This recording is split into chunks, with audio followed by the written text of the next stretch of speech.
Hi everyone, we're Mimicker, here to introduce all kinds of knowledge, even the stuff we didn't know about. Today, we're diving into something really fascinating.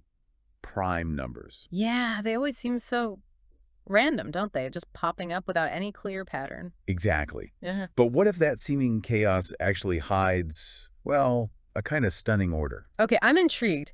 You know how sometimes you're just doodling, maybe in a long meeting, letting your mind wander, and you suddenly stumble onto something kind of profound? Your notes suggest something like that happened with primes? That's precisely it.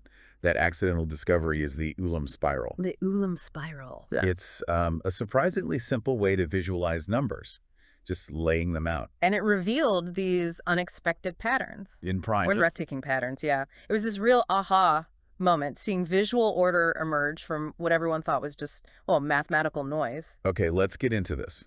A random doodle revealing secrets about fundamental numbers. Tell us the story here. All right, so picture this. It's 1963.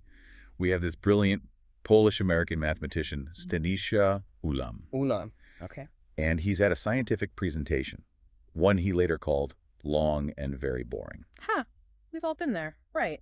But doodling leading to a breakthrough, that's something else. Isn't it? Yeah. So, to pass the time, he starts sketching in his notebook.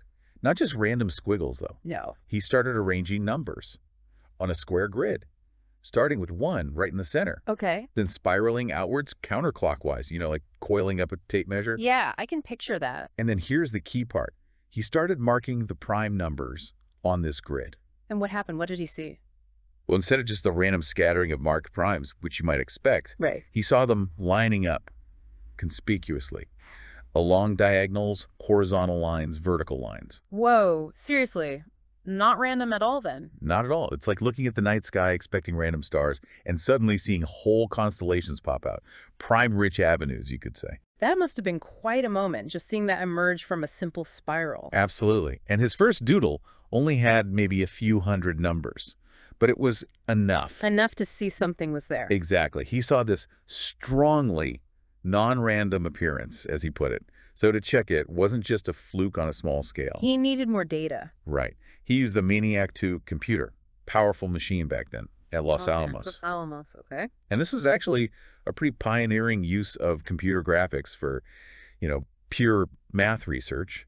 He generated spirals with up to 65,000 numbers. 65,000. Did the patterns hold up? They did, beautifully. The computer images totally confirmed his hunch, cemented the whole thing. And then it kind of blew up, right? I think your notes mentioned Martin Gardner. Oh, absolutely. Martin Gardner wrote the famous mathematical games column in Scientific American. A classic. He featured the Ulam spiral, put it right on the cover in March 1964. That really sparked huge interest, both with the public and other mathematicians. So it went from a boring meeting doodle to the cover of Scientific American. That's quite a trajectory. It really is. And it tells you something about Ulam himself. This wasn't just some random guy doodling. No. Tell us a bit about him. Stanisław Ulam, a real titan of 20th century science, part of that legendary Lwow School of Mathematics in Poland. Okay. He worked on the Manhattan Project, the H-bomb design, the Teller-Ulam design. He even invented the Monte Carlo method. Wow, Monte Carlo. That's used everywhere now in computing. Everywhere. So a seriously heavy hitter. Sometimes people mix him up with Stanisław Ulam, the sci-fi writer, funnily enough. Different Stanisław. Got it. So Ulam was really positioned to see the significance of this doodle, but was he the first person to arrange numbers and look for prime patterns? That's a great question. And no, not entirely. There was a precursor. Oh. Back in 1932, so 30 years earlier, an American amateur mathematician, also a snake expert, a herpetologist named Laurence Klauber. Klauber. He presented something called Klauber's triangle, arranged integers in a triangle, also looking for prime-rich patterns, specifically related to quadratic polynomials. So the basic idea wasn't totally out of the blue? The core idea of visualizing, maybe not, but Ulam's square structure, the computational proof, and, crucially, Gardner's popularization, that combination, is what really made the Ulam spiral stick, captured the imagination. Right. It's often like that in science, isn't it? Building on ideas, sometimes similar things pop up independently. Exactly. Okay, this is where it gets really interesting for me and probably for you listening. What's making those lines? Is it just our brains seeing things, or is there actual, deep math going on. Oh, there's definitely deep math. It's not just pareidolia, seeing faces in clouds. Good. So what is it? The fundamental reason for those straight lines is quadratic polynomials. Polynomials, like in algebra class. Exactly. The sequence of numbers falling on any specific line in the Ulam spiral can be perfectly described by a formula like Fn plus N+P plus Bn plus C. Okay. M plus Bn plus C? Right. And there's a neat distinction. The diagonals, the 45-degree lines, those correspond to polynomials where the B coefficient, the middle one, is even. B is even for diagonals. Got it. And the horizontal and vertical lines, those are where B is odd. Interesting. So the formula dictates the line. But why are some lines packed with primes and others empty? Well, the first big clue is parity. Odd and even numbers. Okay. Think about it. Almost every prime number is odd, right? The only even prime is 2. True. So look at those polynomials again, Fn plus Bn plus C. If B is even, like on the diagonals, then whether the number Fn is odd or even depends entirely on the constant term C. Oh, I think I see. If C is odd, all the numbers on that line will be odd. Bingo. And if C is even, all the numbers will be even. So primes, being odd, mostly can only really live on those odd diagonals where C is odd. Precisely. The even diagonals are almost completely barren of primes. That's the first big filter. Okay, that makes sense. It explains the empty lines, but it doesn't explain why, among the odd lines, some are way brighter, way more prime dense than others. There's still variation there, right? Exactly right. Parity is just the first step. The deeper reason lies in modular arithmetic. Modular arithmetic, remainders, basically. Yeah, thinking about divisibility. Yeah. Specifically, we need to check if the numbers generated by these polynomials are divisible by small primes like 3, 5, 7, and so on. How does that help? Let's take an example. Your notes give a good one. Compare two polynomials, both making only odd numbers. First, Fn equals 4 and 1 plus 6n plus 1. Okay. Second, Fn equals 4 and 1 plus 6n plus 5. They look similar, just the constant term is different. Right. Now let's check divisibility by 3. For Fn, if you look at the remainders, when you divide its numbers by 3, you get a sequence like 1, 2, 2, 1, 2, 2. No zeros in there. Never a 0, which means no number generated by Fn is ever divisible by 3. Ah, so it's dodging the divisible by 3 bullet. Exactly. But now look at Fn. The sequence of remainders when divided by 3 goes 2, 0, 0, 2, 0, 0. Zeros. 2 out of every 3. Right. 2/3 of the numbers every ohm produces are divisible by 3. So they can't be prime unless they happen to be 3 itself, which is rare. Wow. So Fair's line on the spiral will be much brighter, much more prime dense than Ever's line. Precisely. Some polynomials are just inherently better at avoiding small prime divisors. They create these natural shelters for primes. That's fascinating. And I remember reading about Euler's famous polynomial x sot x plus 41. Ah, yes. Leonhard Euler. That one is legendary. It spits out 40 prime numbers in a row for x orders 1 to 40. Incredible. Does it show up on the spiral? It absolutely does. Diagonals related to Euler's polynomial, like the one generated by 4n Randall 2n plus 41, appear as exceptionally bright lines on the Ulam spiral. Really dense with primes. So you can literally see the effect of these prime-generating polynomials. You really can. Yeah. And even cooler, if you modify the spiral slightly and start it with 41 in the center instead of 1, a super prime-dense diagonal related to Euler's polynomial pops out immediately. It's a powerful visual confirmation of that connection. So this isn't just a pretty picture. It's visually mapping out some really deep number theory concepts. Does it, help us solve the big prime mysteries? Well, it points directly at them. It visualizes the big questions. Like what? Like, does any quadratic polynomial generate an infinite number of primes?